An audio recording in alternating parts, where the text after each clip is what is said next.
मुफ्ती साहब के और जावेद अख्तर के दरमियान हुई। जावेद अख्तर कौन था? वो एक मुल्हिद है, दहरिया जिसको कहते हैं, यानी खुदा के वजूद का इनकार करने वाला, खुदा के वजूद को तस्लीम न करने वाला, उसको कहा जाता है मुनकिर खुदा, दहरिया, मुल्हिद, थिस्ट।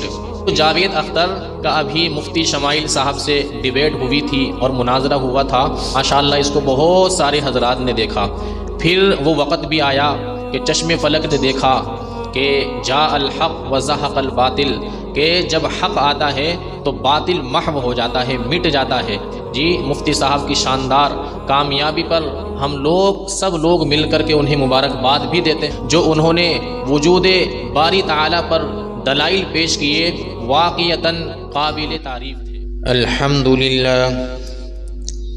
अल्हम्दुलिल्लाह नहमदुहु व नस्तईनुहु व नस्तगफिरुहु व नु'मिनु बिही व नतवक्कलु अलैहि व नऊज़ु बिल्लाहि मिन शुरूरि अनफुसिना व मिन सय्यिआति अअमालिना मन यहदिहिल्लाहु फला मुदिल्ल लहु व मन युद्लिल फला हादिय लहु व अशहदु अन ला इलाहा इल्लल्लाहु वहदहु ला शरीका लहु व अशहदु अन्न सय्यिदना व शफीअना व मौलाना मुहम्मदन अब्दुहु व रसूलुहु अरसलहु बिलहक़्क़ि बशीरन व नज़ीरा व दाइयन इलल्लाहि बिइज़निहि व सिराजन मुनीरा। अम्मा बअदु फ़अऊज़ु बिल्लाहि मिनश शैतानिर रजीम। बिस्मिल्लाहिर रहमानिर रहीम। इन्न फ़ी ख़ल्क़िस समावाति वल अर्ज़ि वख्तिलाफ़िल लैलि वन नहारि लआयातिन लिउलिल अलबाब। सदक़ल्लाहु मौलानल अलिय्युल अज़ीम। मुअज़्ज़ज़ व मुकर्रम सामईन, अल्लाह तबारक व तआला ने हम लोगों को इंसान बनाया है, अशरफुल मखलूक़ात बनाया है। ख़ुद कुरान करीम में अल्लाह ताला ने इंसान की तकरीम के ताल्लुक़ से बयान फरमाया कि हमने बनी आदम को इज़्ज़त अता फ़रमाई। वलक़द कर्रमना बनी आदम, हमने औलाद आदम को इज़्ज़त अता फ़रमाई, इसकी तकरीम फ़रमाई। अल्लाह ताला ने इंसान को अदम से वजूद बख्शा। कुरान करीम के अंदर है 29वां पारा सूरह दहर, अल्लाह फरमाते हैं हल अता अलल इंसानी हीनुम मिनद दहरि लम यकुन शैअम मज़कूरा, कि क्या इंसान पर एक ज़माना ऐसा नहीं आया कि जबकि ये कोई काबिल ज़िक्र शे नहीं था, काबिल ज़िक्र चीज़ नहीं था, ऐसा नहीं था कि इसका तज़किरा किया जाता, इसका ज़िक्र किया जाता, कुछ भी नहीं था। फिर ही फ़जअलनाहु समीअन बसीरा, अल्लाह फरमाते हैं कि फिर हमने इंसान को अदम से वजूद बख्शा। फ़जअलनाहु समीअन बसीरा, और हमने एक ऐसा इंसान बना दिया जो देखने वाला है, सुनने वाला है। गुज़श्ता ज़मानों से अल्लाह तबारक व तआला का इनकार करने वाले और अल्लाह तबारक व तआला की ज़ात को तस्लीम न करने वाले और इस बात का दावा करने वाले, ये जो कायनात बनी और इसका जो निज़ाम और जो सिस्टम चल रहा है वो बग़ैर किसी खालिक मालिक, बग़ैर किसी बनाने वाले के ये कायनात खुद ब खुद बन गई है। ऐसे लोग पुराने ज़मानों में भी होते हैं और आज के ज़माने में भी है। जैसा कि अभी आपने एक डिबेट देखी होगी, एक मुफ्ती साहब के और जावेद अख्तर के दरमियान हुई। जावेद अख्तर कौन था? वो एक मुल्हिद है, दहरिया जिसको कहते हैं, यानी खुदा के वजूद का इनकार करने वाला, खुदा के वजूद को तस्लीम न करने वाला, उसको कहा जाता है मुनकिर खुदा, दहरिया, मुल्हिद, इंग्लिश में कहते हैं एथिस्ट। तो ये जो जावेद अख्तर का अभी मुफ्ती शमाइल साहब से डिबेट हुई थी और मुनाजरा हुआ था, माशाअल्लाह इसको बहुत सारे हजरात ने देखा। फिर वो वक़्त भी आया कि चश्मे फलक ने अपनी आँखों से देखा कि जा अल हक़ व ज़हक़ अल बातिल, कि जब हक़ आता है तो बातिल महव हो जाता है, मिट जाता है। जी मुफ्ती साहब की शानदार कामयाबी पर हम लोग सब लोग मिलकर के उन्हें मुबारकबाद भी देते हैं और तमाम लोगों ने मुबारकबाद दी जो उन्होंने वजूदे बारी ताला पर दलाइल पेश किए, वाक़ियतन काबिल तारीफ़ थे। तो जैसा कि मैंने अभी जिक्र किया कि ऐसे लोग पहले ज़माने में भी होते थे और आज भी ऐसे लोग हैं। तो सबसे पहली चीज़ क्या है? अल्लाह ताला की ज़ात पर ईमान लाना। और अल्लाह ताला की ज़ात पर ईमान कब मोतबर होगा, कब लाया जाएगा? उस वक़्त जब के खुदा के वजूद को तस्लीम किया जाएगा। एक इंसान वो है कि वो खुदा के वजूद का इनकार करने वाला कि ये कायनात खुद ब खुद बनी, कोई इसको बनाने वाला नहीं है, इसका निज़ाम सिस्टम खुद ब खुद चल रहा है, तो वो अल्लाह पर क्या ईमान लाएगा? उसको हम दीन की दावत क्या देंगे? रिसालत पर ईमान लाने की दावत क्या देंगे? हज़रत जिब्राईल अलैहिस्सलातु वस्सलाम एक मरतबा अल्लाह के नबी अलैहिस्सलातु वस्सलाम की खिदमत अक़दस में हाजिर हुए और कुछ सवालात किए। सवालात में से एक सवाल ये था कि मल ईमान या रसूल अल्लाह, ईमान क्या चीज़ है अल्लाह के रसूल? तो अल्लाह के नबी अलैहि सलाम ने जवाब इरशाद फरमाया, अन तुमिना बिल्लाही, ईमान ये है कि तू अल्लाह ताला पर ईमान लेके आए, व मलाइकतिही, उसके फरिश्तों पर ईमान लाई, व कुतुबिही व रुसूलिही वल यौमिल आखिरी वल क़दरी खैरिही व शर्रिही मिनल्लाहि ताला वल बासी बादल मौत। अल्लाह पर ईमान, उसके रसूलों पर, उसकी किताबों पर, फरिश्तों पर और इसी तरीके से अच्छी बुरी तकदीर पर, और मरने के बाद दोबारा जिंदा होना है, अल्लाह की अदालत में पेश होना है, इस चीज़ पर तेरा ईमान हो। इस चीज़ का नाम ईमान है। तो फरमाया अल्लाह पर ईमान उस वक़्त जब अल्लाह के वजूद को तस्लीम किया जाएगा। जब अल्लाह के वजूद का एक इंसान ने इनकार कर दिया, अब उसके सामने किस चीज़ की दावत को पेश किया जाएगा? क्या चीज़ उसके सामने रखी जाएगी? तो पहले ज़माने में भी तो उलमा इकराम ने और अल्लाह वालों ने मुख्तलिफ औक़ात में उन्होंने जवाबात दिए, दलाइल दिए, चंद वाक़यात, और फिर उसके बाद जो इन दहरियों की सबसे बड़ी दलील है इनके पास, फिर इंशाअल्लाह उसको भी मैं अर्ज़ करूँगा। हज़रत इमाम शाफ़ी रहमतुल्लाहि अलैह, उनसे किसी ने पूछा कि आप ये बताओ कि आपने अल्लाह ताला को कैसे पहचाना? आपने ये कैसे पहचाना कि भाई ये कायनात किसी बनाने वाले के बनाने से बनी है? आपने खुदा को कैसे पहचाना? वजूद बारी ताला पर आपके पास क्या दलील है? उसने कहा कि मेरे सामने उनके एक दरख्त था शहतूत का। कहा कि भाई ये जो शहतूत का पत्ता है ना, मैंने इस चीज़ से अल्लाह ताला के वजूद को पहचान लिया। कि जी हजरत कैसे? कहा कि अगर यही पत्ता एक बकरी खाती है तो उससे मेंगनी निकलती है, यही पत्ता एक हिरन खाती है तो उससे मुश्क निकलता है, यही पत्ता रेशम का कीड़ा खाता है तो उससे रेशम तैयार होता है। चीज एक ही है, लेकिन अंदर जाने के बाद उसके अंदर जो तगय्युरात, जो तब्दीलियां आ रही हैं, उस चीज से मैंने अल्लाह ताला की कुदरत को, अल्लाह ताला के वजूद को समझ लिया और पहचान लिया कि अगर इस कायनात का बनाने वाला, इनके अंदर तगय्युरात पैदा करने वाली कोई ज़ात नहीं है तो चीज़ एक ही है, पत्ता शहतूत का, और वो जा रहा है अंदर और उससे मुख्तलिफ चीज़ें बन करके बाहर निकल रही है। अगर इस कायनात को कोई बनाने वाला नहीं है तो ये चेंजिंग कैसे, ये तगय्युरात, ये तब्दीलियाँ कैसे? शहतूत का पत्ता अंदर गया तो तीनों किस्म के जानवरों ने खाया तो उससे एक ही चीज निकलनी चाहिए थी, लेकिन बकरी खा रही है तो मेंगनिया, और हिरन खा रही है तो उससे मुश्क तैयार हो रहा है, रेशम का कीड़ा खा रहा है तो उससे रेशम तैयार हो रहा है। तो मैंने समझ लिया कि इस कायनात का बनाने वाला कोई जबरदस्त खालिक व मालिक कुदरत वाला है, जो जिसके हाथ में इस तरह का निज़ाम, इस तरह का सिस्टम है कि वो एक ही चीज से मुख्तलिफ चीजें तैयार कर रहा है। हजरत इमाम अहमद बिन हम्बल रहिमहुल्लाह से किसी ने पूछा कि आप बताइए, आपके पास वजूद बारी ताला पर क्या दलील मौजूद है?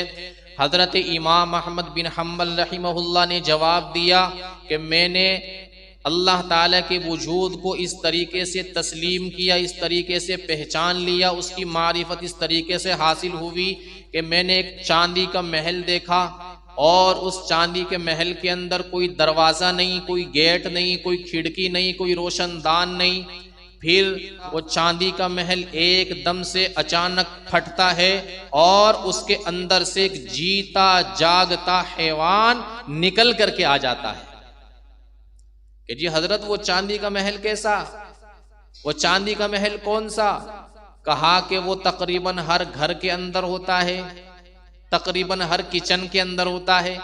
फरमाया कि अंडा यही तो एक चांदी का महल है, न इसके अंदर कोई गेट है, न कोई दरवाजा है, न कोई रोशनदान, न कोई खिड़की है, न ऑक्सीजन अंदर जाने के लिए कोई सुराख है, कुछ भी नहीं है। फिर 20-21 दिन के अंदर अंदर वो जो है मुर्गी के नीचे रखा जाता है, मुर्गी 20-21 दिन के अंदर अंदर उसको सेती है, तैयार हो जाता है। फिर अचानक उसका गेट खुलता है और उसके अंदर दरारें पड़ती है और उसकी खिड़कियां खुलती हैं, उसके अंदर से एक कुड़ कुड़ करने वाला हैवान और मुर्गी का बच्चा निकल करके आता है। और फिर आने के बाद वो अजीबो गरीब हरकत कि उसको उस चांदी के महल के अंदर, जिसके अंदर कोई सुराख नहीं था, उसके अंदर उसको ये चीज किसने सिखाई कि बाहर निकलते ही उसको दाना चुगना है। बड़े बड़े साइंसदान, बड़े बड़े डॉक्टर, बड़े बड़े फलासफर, माहिर तजर्बेकार हैरान है कि इस मुर्गी का जो अंडा है इसके अंदर ऑक्सीजन जाने के लिए कोई सुराख नहीं है, उसके अंदर एक जीता जागता हैवान यानी मुर्गी का बच्चा चूजा वो तैयार हो रहा है और उसके अंदर ये तमाम की तमाम चीजें उसको किसने सिखाई, हरकतें किसने सिखाई, दाना चुगना किसने सिखाया। जैसे ही बाहर निकलता है वो चलने लगता है, दौड़ने लगता है और दाना चुगना शुरू कर देता है। ये तमाम की तमाम चीजें उसको सिखाने वाला, तरबियत देने वाला, ट्रेनिंग देने वाला कौन है? कोई दुनिया का इंसान है? फरमाया कि वो कोई खालिक अल्लाह तबारक व तआला जो कादिर मुतलक है, वही वो जात है जो ये तमाम का तमाम सिस्टम और निज़ाम चला रही। हजरत इमाम अबू हनीफा रहमतुल्लाहि अलैह, उनका जमाना है बादशाह वक़्त के अंदर, दरबार के अंदर एक एथिस्ट आया, एक दहरिया, एक मुल्हिद आया और आकर के उसने कहा कि अगर तुम्हारे पास वजूद बारी ताला पर कोई दलील है तो लाओ, दलील लाओ। तुम्हारे पास नहीं है तो अपने किसी बड़े आलिम दीन को बुलाओ, मैं उससे डिबेट करने के लिए और मुनाजरा करने के लिए चैलेंज करता हूं। बहुत सारे दरबारी बैठे हुए थे बादशाह वक़्त के दरबार में। बादशाह बड़ा हैरान, बादशाह ने पूछा कि कोई आलिम दीन बताओ जो इससे डिबेट और मुनाजरा कर सके। लोगों ने बताया कि इस वक्त इमाम आज़म अबू हनीफा रहमतुल्लाहि अलैह से बड़ा आलिम दीन कोई मौजूद नहीं है।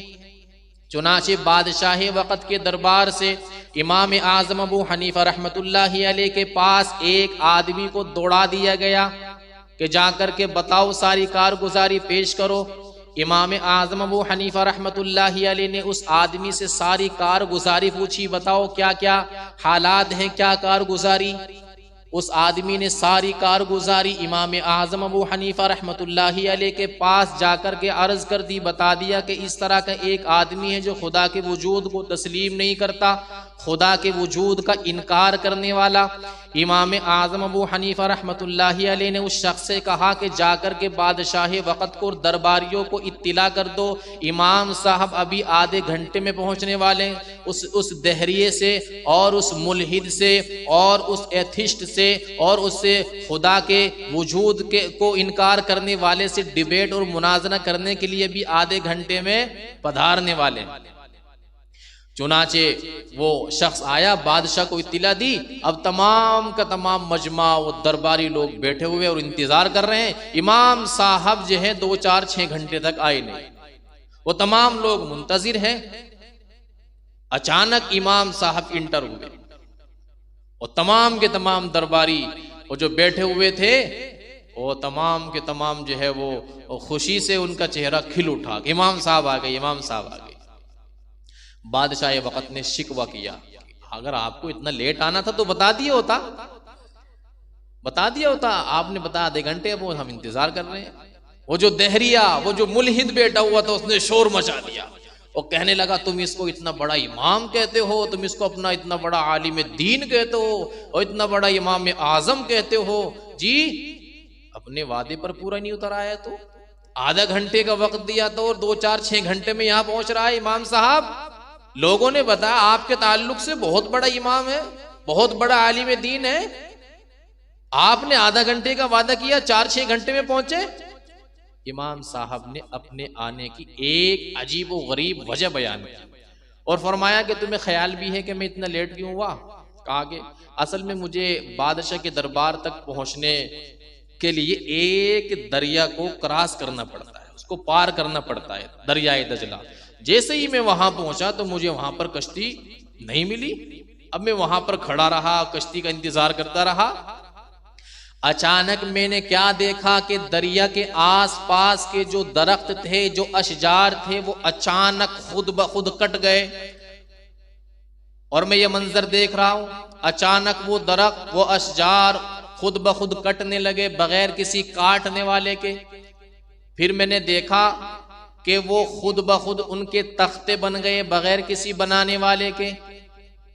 फिर मैंने देखा कि वो तख्ते बगैर किसी जोड़ने वाले के आपस में जुड़ गए और उनके अंदर जो तख्तों के दरमियान स्पेस था, जो खाली जगह थी, दरिया के अंदर से एक तेल निकला। वो तेल आकर के उन दराजों के दरमियान में कि वो जो स्पेस था वो बंद हो गया।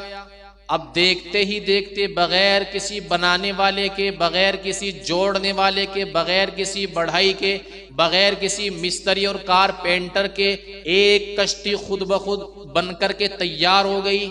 और तैयार होने के बाद वो कश्ती खुद ब खुद दरिया के अंदर आ गई और आकर के मेरे करीब लग गई, जैसा कि मुझे वो सवार करना चाहती हो।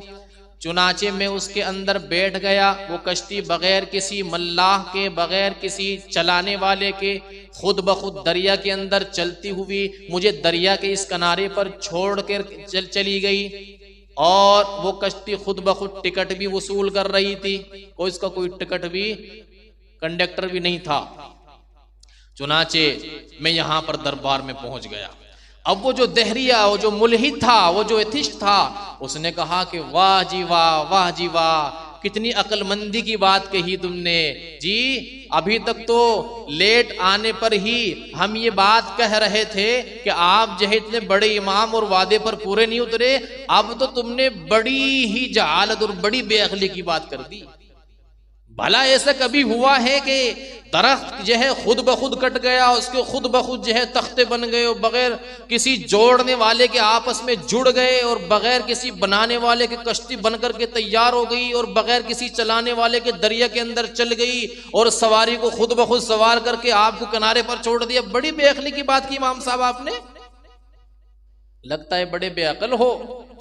इमाम साहब ने फौरन कहा बेवकूफ हम नहीं हैं, बेवकूफ तो आप हैं। जब आप बगैर किसी बनाने वाले के एक कश्ती के खुद ब खुद बन जाने को तस्लीम और कबूल नहीं कर सकते, छोटी सी मामूली सी कश्ती, तो हम ये बात कैसे तस्लीम कर लें कि ये कायनात, ये जमीन और आसमान, ये चांद सूरज सितारे, ये पहाड़ों का निज़ाम, ये बारिश का निज़ाम, ये जमीन का निज़ाम, ये जो है बारिशों का निज़ाम, ये चांद सूरत का निज़ाम, ये खुद ब खुद बगैर किसी बनाने वाले के बन गया और बगैर किसी चलाने वाले के खुद ब खुद चल रहा है।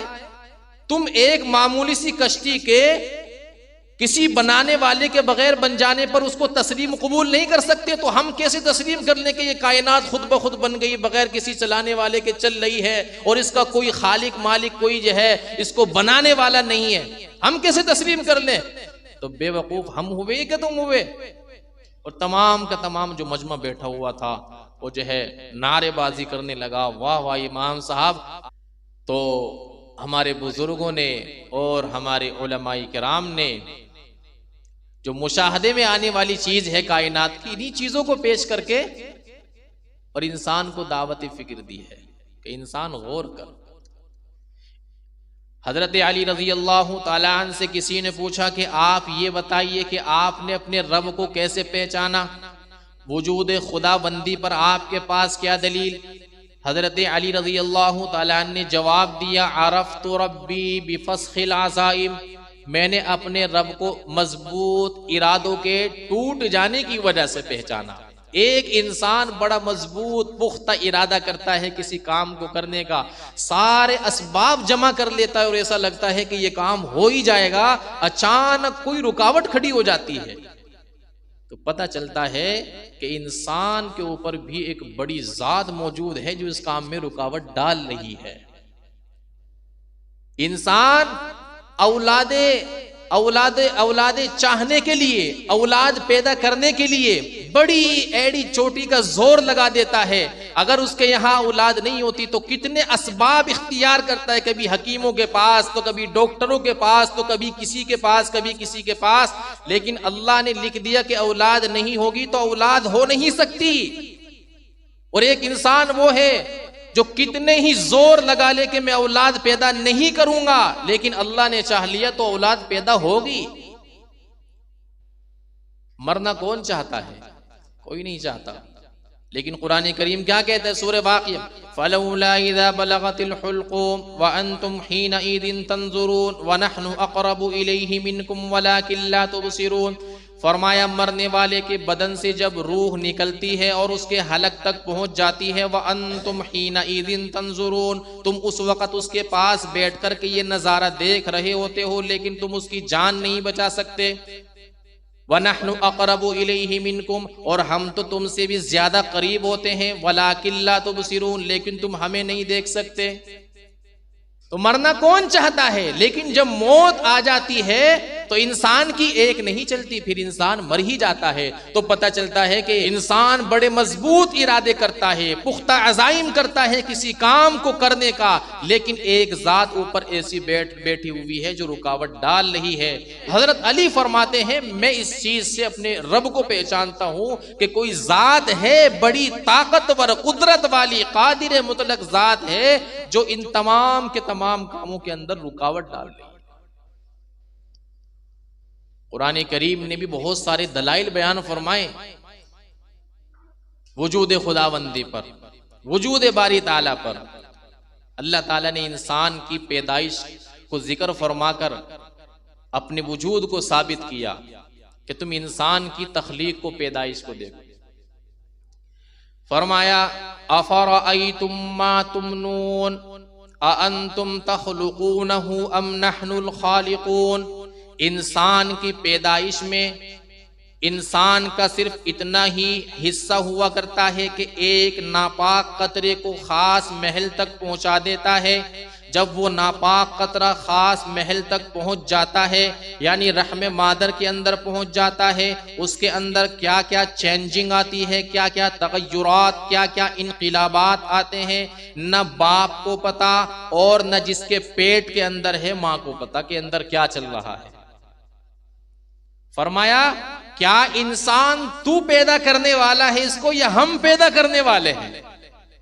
सूरह मुमिनून आप पढ़ें तो अल्लाह ताला ने फरमाया सुम्मा खलक़नन नुतफ़ता अलक़ा, 40 दिन के वक्फे के बाद जब वो नुतफ़ा माँ के रहम के अंदर पहुंच जाता है, 40 दिन के वक्फे के बाद हम उसे जमा हुआ खून बना देते हैं।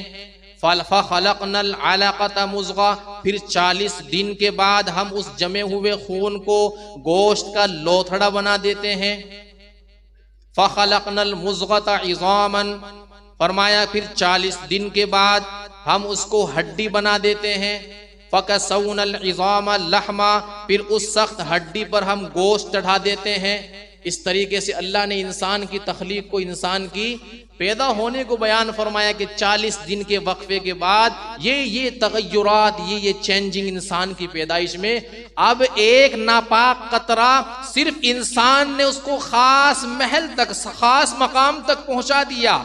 इंसान को कोई खबर नहीं है कि अंदर उसके साथ क्या क्या तगय्युरात, क्या क्या चेंजिंग हो रही है। और फिर एक जमाना, एक वक्त वो आता है कि एक अंदर से मुतहर्रिक जो है मशीन निकलती है। मशीन का मतलब एक बच्चा जीता जागता, सुनने वाला, देखने वाला और रोने वाला। फिर जब वो पैदा हो जाता है, फिर पैदा होते ही उसको किसने बताया कि तेरी ग़िज़ा तेरी माँ की छातियों में। पैदा होते ही वो अपनी माँ के पिस्तान को मुंह लगा देता है और चूसना शुरू कर देता है उसको। अल्लाह फरमाते हैं उस बच्चे को ये चीज किसने सिखाई? क्या कोई दुनिया का साइंसदान का, कोई डॉक्टर, कोई फलासफर, कोई माहिर, कोई तजर्बेकार, कोई हकीम उस छोटे से बच्चों को ये चीजें सिखा सकता है? नहीं सिखा सकता।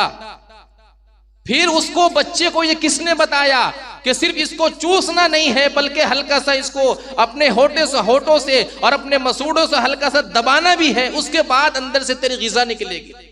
ये तमाम की तमाम चीजें छोटे से मासूम बच्चे को किसने सिखाई? 1 दिन का बच्चा, 2 दिन का बच्चा, ये तमाम चीजें किसने सिखाई? अल्लाह फरमाते फतबारकल्लाहु अहसनुल खालिकीन। अल्लाह ताला ने इंसान की खिलकत को पेश करके, पैदाइश को पेश करके जो है इंसान को दावत फिक्र की कि तू गौर क्यों नहीं करता कि ये तमाम की तमाम काम करने वाली एक ज़ात मौजूद है जो तमाम का तमाम निज़ाम सिस्टम चला रही है।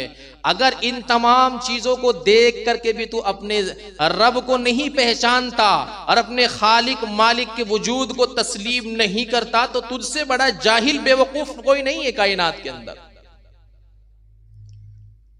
अल्लाह फरमाते हैं इन्नल्लज़ीना तदऊन मिन दूनिल्लाहि लन यख़्लुक़ू ज़ुबाबन वला बिज्तमऊ लह। फरमाया कि ये माबूदाने बातिला, अल्लाह को छोड़कर लोग जिनकी पूजा पाठ करते हैं, जिनकी इबादत और परिस्तिश करते हैं, अगर ये तमाम के तमाम मिल जाए और एक मक्खी को पैदा करना चाहे, अल्लाह फरमाते हैं एक मक्खी को पैदा नहीं फरमा सकते। लेकिन अल्लाह ताला ने इतना बड़ा वजूद इंसान का पैदा फरमाया और जीता जागता और सुनने वाला और खाने वाला और पीने वाला और समझने वाला जी, और इसके अंदर एक चीज ऐसी रखी धड़कने वाला दिल कि अगर ये धड़कना बंद कर दे तो फिर इंसान की मौत वाक़ई हो जाती है। तमाम का तमाम निज़ाम सिस्टम किसने चलाया? अल्लाह ने। फरमाया अफरअयतुम मा तहरुसून अअंतुम तज़रऊनहु अम नहनु ज़ारिऊन। ए इंसान ये हरे भरे खेतों को देख, खलियान को देख। एक काश्तकार जो होता है, किसान जिसको कहते हैं, खेतियां तैयार करने में और अनाज और गेहूं उगाने में उसका कितना हिस्सा होता है कि एक बीज उसने डाला, मनो मिट्टी के नीचे उसको दबा दिया, अब कुछ दिनों के बाद उससे जो है कि पौधा बिल्कुल नरमो नाजुक कोपल की शक्ल में निकलता है और इतना कमजोर होता है वो पौधा कि अगर थोड़ी सख्त हवा चले तो उसको बर्बाद कर देती है। जी, नरमो नाजुक कोपल की शक्ल में जो पौधा निकला वो जमीन के सीने को चीरता हुआ निकला। जो एक हवा का झोंका बर्दाश्त नहीं कर सकता, उसको किसने निकाला? इंसान गौर क्यों नहीं करता इन चीजों पर? फिर उस खेती से तुम नफा हासिल नहीं कर सकते जब तक कि हम न चाहें। अगर हम चाहें उस खेती को बर्बाद कर दें, तूफान आंधियों की शक्ल में भेज करके, ओले बरसा करके उसका बेड़ा गर्क कर दें, एक एक दाने को हासिल करने के लिए, उससे नफा हासिल करने के लिए इंसान तुम हमारे मोहताज हो। अगर हम चाहें तो उसको चूरा चूरा कर दें और उसका बेड़ा गर्क कर दे, तबाह बर्बाद कर दें। इंसान इन चीजों पर गौर क्यों नहीं करता? फरमाया ये जो हरी भरी खेतियां हैं, इनको तुम उगाने वाले हो या हम उगाने वाले हैं? अंतुम तज़रऊनहु अम नहनु ज़ारिऊन लौ नशाअ लजअलनाहु हुकामन फज़लतुम तफक्कहून। फिर अल्लाह ताला ने पानी की मिसाल दी और पानी को पेश करके अपने वजूद पर दलील पेश फरमाई। फरमाया फरअयतुमुल मा अल्लज़ी तशरबून अअंतुम अनज़लतुमूहु मिनल मुज़्नी अम नहनुल मुनज़िलून। फरमाया कि ये जो तुम पानी है, पानी पीते हो एक गिलास और मुंह के लगाते हो और गटागट पी जाते हो, तुमको पता है कि एक गिलास पानी तुम्हारे मुंह तक पहुंचने में किन किन मराहिल से और किन किन चीजों से गुजरता है, आपको खबर भी नहीं है। अल्लाह ताला ने सारा जो पानी का जखीरा है वो समंदर के अंदर जमा कर दिया और उसको खारा बनाया। अल्लाह ने मीठा नहीं बनाया, उसको खारा। अगर मीठा बनाते तो कुछ दिनों के बाद वो सड़ जाता। यही वजह है कि हजारों हजार चीजें और हैवान समंदर के अंदर मरते हैं, लेकिन वो पानी खराब नहीं होता है। ये चीजें किसने? अल्लाह ताला। मीठा बनाते तो वो काबिल इस्तेमाल, खराब हो जाता, सड़ जाता वो, लेकिन अल्लाह ने खारा बनाया है। ऐसे नमकियात उसके अंदर रखे हैं कि हजारों हजार हैवान मरता है लेकिन वो समंदर का पानी खराब नहीं होता। फिर अल्लाह ताला यूं कह देते कि भाई समंदर के अंदर पानी है, सारे इंसान इलाके वाले जिसको जरूरत हो लाओ समंदर से पानी और इस्तेमाल करो। अल्लाह ताला यूं भी कह सकते थे कि लाओ समंदर से पानी और अपनी जरूरियात के लिए जमा करो और इस्तेमाल करो। अल्लाह ताला ने देखो समंदर से मून के बादल उठाए और उन बादलों के जरिए से उस पानी को उठाया और उस पानी को फिर अल्लाह ने पहाड़ों पर बरसाया और पहाड़ों पर उसको बर्फ की शक्ल में जमा दिया और फिर हवाओं के जरिए से वो पानी जो है वहां से पिघलता है और पिघल करके फिर नदी में और नालों में और तालाब में और जो है दरियाओं में और नहरों में पहुंचता है। और इसी तरीके से अल्लाह ने एक निज़ाम सिस्टम ये भी बनाया है कि ज़मीन की रगों के अंदर भी उस पानी को जो है खित्ते खित्ते में इलाके में अल्लाह ने वहां से पिघला करके पहुंचा दिया। अब जहां भी आप ज़मीन के अंदर गड्ढा खोदो तो पानी आदमी वहीं से हासिल कर सकता है। देखो अल्लाह ताला के कितना जबरदस्त निजाम है। ऐसी मशीन उसके अंदर अल्लाह ताला ने लगाई है कि वो जो खारा पानी है वो भी मीठा हो रहा है साथ साथ में। अगर ऐसे ही समंदर का पानी आप पियोगे तो नहीं पी सकते, बिल्कुल खारा पानी होता है। अल्लाह ताला ने ऐसी मशीन उसके अंदर फिट कर दी कि वो जो है ना वो मीठा भी उसको साथ साथ बना रही है और हर इलाके तक जो है वो पानी आसानी के साथ दस्तयाब हो जाता है, मिल जाता। ये तमाम की तमाम चीजें करने वाली जात कौन है? क्या ये सारा सिस्टम खुद ब खुद हो रहा है? ये सारा निजाम खुद ब खुद चल रहा है बगैर किसी बनाने वाले के, बगैर किसी चलाने वाले के?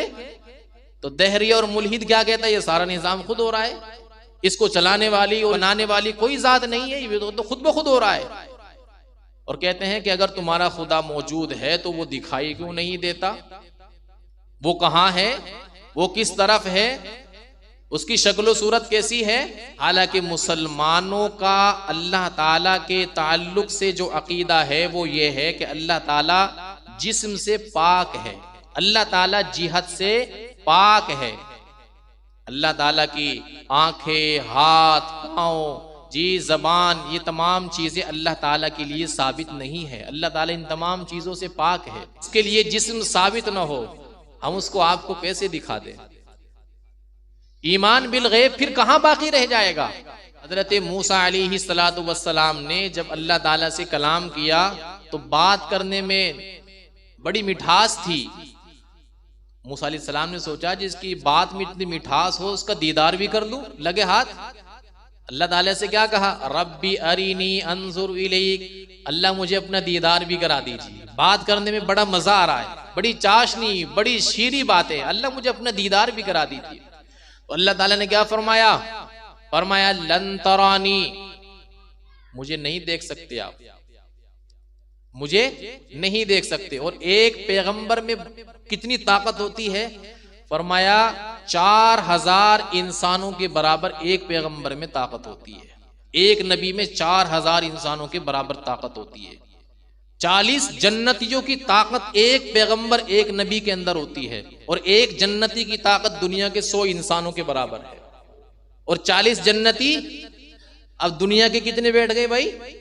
4000 इंसान। इतनी ताकत एक पैगंबर के अंदर होती है।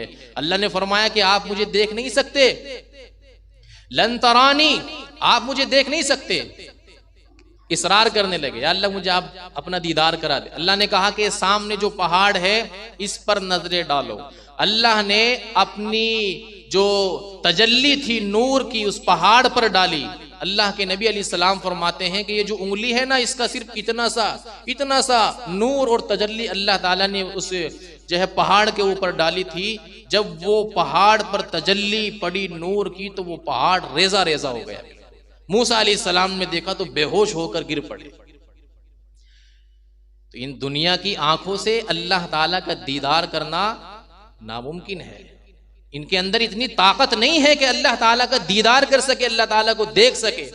एक पैगंबर जिसके अंदर 4000 इंसानों की ताकत होती है वो दीदार नहीं कर सका, तो मैं और आप किस खेत के गाजर मूली भाई, हम कैसे देख सकते हैं?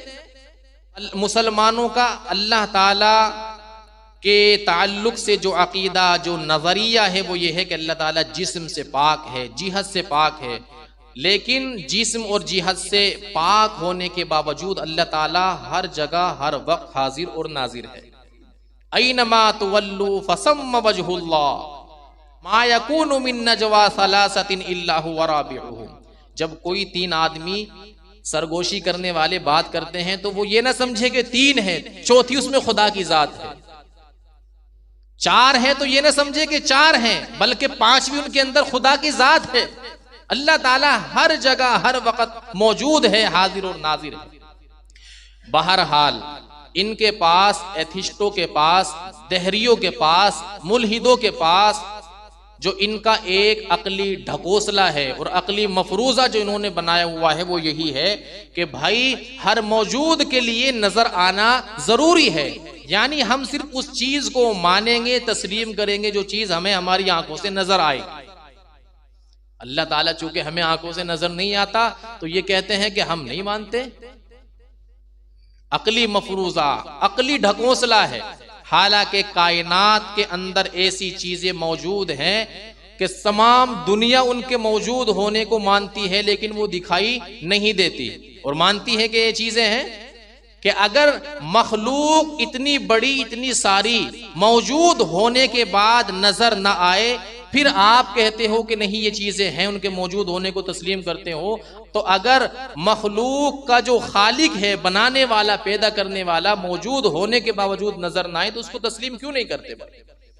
जैसे मिसाल के तौर पर चंद मिसालें, जैसे मिसाल के तौर पर रूह को सब मानते हैं कि नहीं मानते? भाई रूह सब मानते हैं। रूह मौजूद है कि नहीं है? देखी किसी ने? कैसे रंग की है, कैसी शक्लो सूरत है, किस कलर की है? लेकिन मुल्हिद, दहरिया, एथिस्ट भी कहता है कि रूह मौजूद है। तो भाई दिखाओ कहां? तुम कहते हो कि हर मौजूद के लिए नजर आना जरूरी है, तो फिर बताओ रूह मौजूद है, तुम भी तस्लीम करते हो, दिखाओ किस कलर की है, किस कलर की, किस जो है, किस रंग की है और कैसी इसकी शक्ल सूरत है, दिखाओ। और अगर बिलफर्ज हम ये भी मान लें कि इंसान के अंदर रूह मौजूद है, लेकिन वो इंसान के अंदर घुस के देखी जाएगी, तो एक बिलफर्ज हम मान लेते हैं कि एक इंसान को दूसरे इंसान के अंदर दाखिल कर दिया। अब उससे पूछो कि भाई रूह कौन से कोने में बैठी हुई है, रूह किस खाने के अंदर बैठी हुई है, देख करके बताओ। वो कहेगा कि भाई रूह तो मौजूद है, लेकिन वो हमें अपनी आंखों से नजर नहीं आ रही है। अगर रूह मौजूद ना होती, इसका हाथ हरकत नहीं करता, इसकी आंखें देख नहीं सकती, इसकी जबान कुछ खा पी नहीं सकती, इसके पांव हरकत नहीं कर सकते थे। रूह मौजूद है लेकिन नजर नहीं आती, और जो है नजर न आने के बावजूद आप इसको तस्लीम कर रहे हो कि रूह मौजूद है, तो फिर खालिक जो इस कायनात को, रूह को बनाने वाला, अगर वो मौजूद होने के बावजूद नजर न आए तो इसको तस्लीम क्यों नहीं करते कि ये भी खुदा ताला की जात में मौजूद है? तो पता ये चला कि जिम्मेदारियों से, अहकामात से जान छुड़ाने के लिए कि गले में गुलामी का जो है तोक डल जाएगा और पट्टा डल जाएगा, और फिर सारी जिंदगी हमें अपनी ख्वाहिशात के मुताबिक गुजारने के लिए नहीं मिलेगी, बल्कि गले के अंदर अल्लाह और रसूल का पट्टा डल जाएगा कि अब तुम्हें इस तरीके से चलना है, इस तरीके से नहीं चलना, इसलिए उठाया कर खुदा के वजूद का इनकार कर दिया कि न रहेगा बांस और न बजेगी। सारी दुनिया मानती है अकल, सबके पास अकल मौजूद है। आजकल तो कोई भी बेअकल नहीं, सबके पास अकलें मौजूद हैं। और जो खुदा के वजूद का इनकार करने वाले हैं, ये कहते हैं हम सबसे बड़े अकलमंद हैं, इसलिए तो हमने खुदा के वजूद का इनकार कर दिया। तुम्हारे पास अकलें हैं? जी बिल्कुल, सबसे ज्यादा अकलमंद, होशियार। दिखाओ कहाँ है अकल तुम्हारी, कहाँ है तुम्हारी अकल? कहते जी अकल तो है, सब तस्लीम करते हैं, लेकिन नजर नहीं आती, नजर नहीं आती, मौजूद है। तो भाई जब अकल को मान रहे हो, अकल को पैदा करने वाले को क्यों नहीं मानते? उसके खालिक को क्यों तस्लीम नहीं करते? कि अकल को पैदा करने वाला, अकल को बनाने वाला, सोचने समझने वाला, दिल, सलाहियत, जी समझ देने वाला, उस खालिक की जात का इनकार क्यों करते हो? इन्होंने अपनी अकल की बुनियाद पर क्या किया? खालिक के वजूद का इनकार कर दिया। गुमराह आप कहते हो और सारी दुनिया मानती है। डॉक्टर के पास भी जाते हो तो डॉक्टर हजरात भी बताते हैं कि जी क्या हुआ, गर्म क्यों? कि जी बुखार हो रहा है। बुखार किस कलर का होता है जी, किस रंग का होता है जी बुखार? किसी ने देखा है आज तक? नहीं जी, लेकिन बुखार को मानते हैं, नजर ना आए तो भी मानते हैं कि बुखार चढ़ा हुआ है, कि जी आपने बुखार के वजूद को तो तस्लीम कर लिया और आपने ये बता दिया कि बुखार हो रहा है, जिस्म जो है गर्म है जी, इस अलामत से हमने पहचान लिया कि बुखार हो रहा है। ओ भाई, इतनी बड़ी कायनात, इसके अंदर चांद सूरज का निज़ाम है जी। इंसान अगर सिर्फ अपनी ज़ात पर ही थोड़ा सा तसव्वुर कर ले, गौर कर ले, तदब्बुर कर ले, तो अल्लाह ताला का कभी भी इनकार नहीं कर सकता है। ये जो इंसान का यही 4-5 फीट का जो वजूद है, अगर इसके अंदर इंसान गौर कर ले तो कभी भी इंसान अल्लाह ताला के वजूद का इनकार नहीं कर सकता है। कहा कि जी बुखार तो हो रहा है, लेकिन हम अपनी आंखों से देख नहीं सकते, लेकिन मानते सब हैं कि जी बुखार हो रहा है। डॉक्टर के पास जाएंगे कि जी बुखार हो रहा है, इतना बुखार है, लेकिन मानते क्यों हो? कि जी डॉक्टर ने कहा है अलामत देख करके। तो फिर कायनात के अंदर जो अल्लाह ताला की कुदरत पर, अल्लाह ताला के वजूद पर इतनी बड़ी कायनात और इसके अंदर ये अशिया, ये चीजें मौजूद हैं, एक एक पत्ता अल्लाह ताला के वजूद की गवाही दे रहा है। एक एक पत्ता, एक एक चीज। आप फलों को देखें, आप फलों को देखें, कुरान करीम ने भी इस बात का जिक्र किया। मुख्तलिफ किस्म को छोड़ो, एक ही किस्म के फल हैं, लेकिन किसी का जायका कैसा है, किसी का जायका कैसा है, किसी का कलर कैसा है, किसी का कलर कैसा। भाई जब चीज एक है तो सबका जायका एक कैसा क्यों नहीं है? चीज एक है तो सबका कलर एक जैसा क्यों नहीं है? मालूम यह हुआ कि एक जात ऐसी मौजूद है जो इनके अंदर तब्दीलियां पैदा कर रही हैं जी। ये तमाम के तमाम तबीयत के तकाजे से खुद ब खुद नहीं हो रहे हैं, बल्कि इस कायनात को बनाने वाली, इस कायनात का निज़ाम चलाने वाली एक ज़बरदस्त जो है मौजूद है। इसी तरीके से हम देखें और जो है आप भी और सब तस्लीम करते हैं, कहते हैं कि जी हवा चल रही है, हर वक्त हर जगह हवा मौजूद है। अगर हवा ना चले तो इंसान जिंदा नहीं रह सकता, ऑक्सीजन ना हो तो इंसान जिंदा। हवा को देखा है किसी ने? किस कलर की होती है हवा, किस रंग की होती है? कि जी नहीं, लेकिन हमने इस तरह पहचान लिया हवा को कि दरख्त के पत्ते हिल रहे थे। और जब तुमने निशानी से हवा को पहचान लिया, इतनी बड़ी निशानी अल्लाह ताला की जात पर मौजूद है, आपने अल्लाह ताला का इनकार क्यों किया? तो मालूम ये हुआ कि नफ्स के अंदर शरारत मौजूद है। हम अपने गले के अंदर गुलामी का पट्टा डलवाना नहीं चाहते, हम अल्लाह ताला के अहकामात से जो है जान छुड़ाना चाहते हैं कि अगर हमने पढ़ लिया ला इलाहा इल्लल्लाह, खुदा के वजूद को तस्लीम कर लिया, तो इस दुनिया के अंदर मनमानी नहीं कर सकते। अल्लाह ताला ने क्या फरमाया? अफला यंजुरून इलल इबिली कैफ खुलिकत, कि इंसान ये ऊंट पर गौर नहीं करता कि ऊंट की किस तरीके से पैदाइश हुई, इतनी लंबी गर्दन, इतनी लंबी लंबी टांगे हैं जी, और हफ्ते हफ्ते भर का जो पानी होता है अपने अंदर स्टॉक कर लेता है। तो ये तमाम की तमाम चीजें किसने बनाई और किसने सिखाई उसको? व इला समाई कैफ रुफियत, आसमान को नहीं देखा कि बगैर सुतून के अल्लाह ताला ने कैसे उसको रोक के रखा, वो थामे हुए रखा है। व इलल जिबाली कैफ नुसिबत, पहाड़ों को नहीं देखता, इतने ऊंचे ऊंचे जो है आसमान की बुलंदियों से बातें करने वाले। व इलल अर्दी कैफ सुतिहत, जमीन के ऊपर आपने गौर नहीं किया। तो ये तमाम की तमाम चीजें अल्लाह ताला ने कुरान करीम के अंदर बयान फरमाई। अल्लाह ताला मुझे और आपको और तमाम दुनिया में बसने वाले इंसानों को कामिल हिदायत नसीब फरमाए। वाखिरु दावाना अनिल हम्दुलिल्लाह।